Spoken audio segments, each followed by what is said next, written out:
Salut les amis, j'espère que vous allez bien, c'est Thibaut. Aujourd'hui je vous retrouve dans une nouvelle vidéo. On va réaliser aujourd'hui ensemble un flan pâtissier. Alors vous allez voir, recette super simple, grand classique de la pâtisserie française.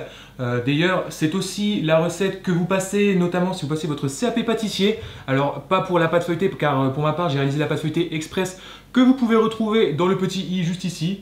Ou ici, je sais pas, enfin bref, à gauche ou à droite. Vous retrouvez la recette donc, de cette pâte feuilletée express que j'ai déjà réalisée sur ma chaîne YouTube. Et sinon pour la crème pâtissière, c'est celle de d'habitude, classique. Je l'ai déjà réalisée sur ma chaîne YouTube aussi. Mais donc c'est une recette de CAP, vous allez voir, on va réaliser ça ensemble. Je vais vous donner aujourd'hui mes petites astuces pour ne pas rater votre crème pâtissière, pour éviter de brûler vos jaunes d'œufs ou vos œufs avec votre sucre. Vous allez voir, je vais vous expliquer tout ça dans cette vidéo. Mais avant que la vidéo commence, n'hésitez pas à vous abonner à ma chaîne YouTube. C'est vrai que j'ai remarqué qu'il y avait énormément de personnes qui regardaient les vidéos qui n'étaient pas encore abonnées. Donc si vous n'êtes toujours pas abonné, abonnez-vous, ça me ferait extrêmement plaisir. Vous pouvez retrouver aussi tous mes réseaux sociaux en bas dans la description. Sur ce, c'est parti pour les ingrédients. Pour réaliser cette recette, vous allez avoir besoin d'1 litre de lait demi-écrémé, de 4 œufs entiers, 130 g de sucre semoule et de 90 g ici donc de maïzena que vous pouvez remplacer par 70 g de farine si vous n'avez pas de maïzena. Ensuite j'ai ici une gousse de vanille entière qu'on viendra gratter et faire bouillir avec notre lait demi-écrémé, et j'ai ici donc ma pâte feuilletée que j'ai déjà disposée dans mon cercle. Alors pour cette recette vous allez avoir besoin d'un cercle entre 180 et 200 pour réaliser une grande tarte au flan et 180 pour réaliser une plus petite tarte. Nous allons commencer par couper notre gousse de vanille en deux, la gratter et la mettre dans notre lait. Donc on va mettre aussi la gousse pour venir faire infuser le tout. Ensuite nous viendrons porter la préparation à ébullition et on laissera de côté infuser pendant une vingtaine de minutes avant de venir continuer la suite de la recette. Pendant que notre lait infuse tranquillement la vanille, nous allons maintenant passer à la suite de la recette. Pour cette étape, nous allons mettre dans un récipient nos 4 œufs ainsi que notre sucre semoule. Et nous allons mélanger. Alors si je peux vous donner un petit conseil, il va falloir mélanger rapidement de manière à ce que votre sucre ne brûle pas vos jaunes d'œufs. En fait, c'est quand vous mettez du sucre en contact avec vos jaunes d'œufs, ils brûlent tout simplement, et s'ils ont brûlé, en fait, vous allez avoir des petits grains et ça va pas être agréable en bouche. Vous allez avoir une sensation qui va déranger en bouche. Donc on va mélanger assez rapidement pour obtenir une préparation homogène de manière à ce que notre sucre ne brûle pas nos jaunes d'œufs. Une fois notre préparation homogène, on va venir y ajouter notre maïzena. Alors c'est pas la peine que votre préparation est blanchie, on ne cherche pas à blanchir la préparation et incorporer de l'air, on veut tout simplement avoir une préparation homogène de manière à ne pas cuire les œufs. Et maintenant nous y ajoutons notre maïzena.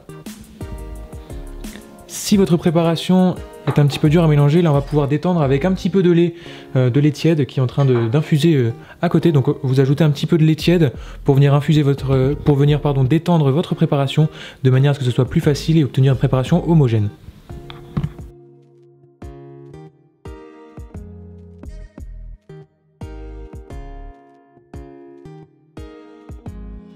Notre préparation est bien homogène, notre lait a ici infusé une vingtaine de minutes. Nous allons maintenant ajouter notre lait dans notre préparation. Donc je mets tout, je repose ma casserole sur le feu, je mélange ici rapidement, légèrement, je remets le tout sur ma plaque de cuisson et va venir cuire jusqu'à l'épaississement de la préparation. Et donc maintenant sur feu moyen, on mélange notre préparation sans cesser de remuer pour éviter que ça ne brûle dans le fond de votre casserole et que ça n'accroche. On mélange jusqu'à épaississement de la préparation. Une fois votre crème prête, vous devez obtenir cette texture là. Donc on peut voir qu'elle est épaisse, elle a bien épaissi.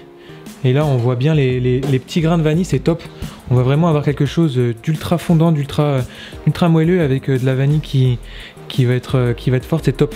Maintenant on va passer à la disposition dans notre cercle avec la pâte feuilletée. Je vous montre ça tout de suite. Alors comme je vous le disais en fin de vidéo, ici je vais avoir trop de préparation étant donné que c'est un cercle qui fait 150 de diamètre.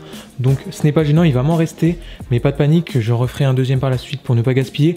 Ou alors si vous avez trop de crème pâtissière parce que vous avez fait pourquoi pas une taille plus petite, vous pouvez conserver cette crème pâtissière pour la réaliser dans des éclairs, pourquoi pas des éclairs à la vanille ou des religieuses ou ce que vous voulez. Enfin bref, vous pouvez utiliser cette crème pâtissière comme une crème pâtissière classique pour garnir vos éclairs ou toutes vos autres pâtisseries.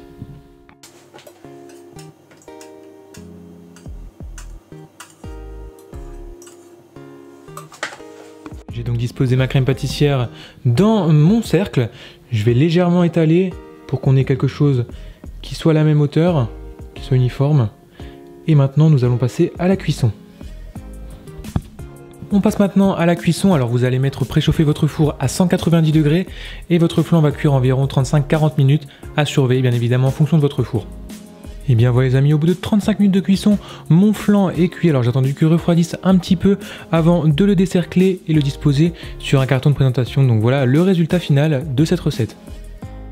Et bien voilà les amis, la recette est terminée, j'espère qu'elle vous a plu, j'espère que je vous ai donné envie de refaire cette recette. En tout cas, si vous refaites cette recette, n'hésitez pas à m'identifier sur vos photos ou à me taguer, comme ça je pourrai voir vos réalisations et les repartager. On se retrouve très prochainement pour une prochaine vidéo, n'oubliez pas de vous abonner à mes différents réseaux sociaux. Et moi je vous souhaite une excellente soirée, à bientôt, ciao.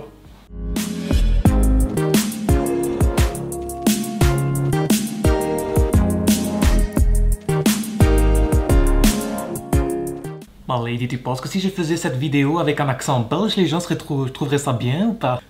C'est parti! Les amis, on va faire des gâteaux ensemble. Ah mince, ça filme.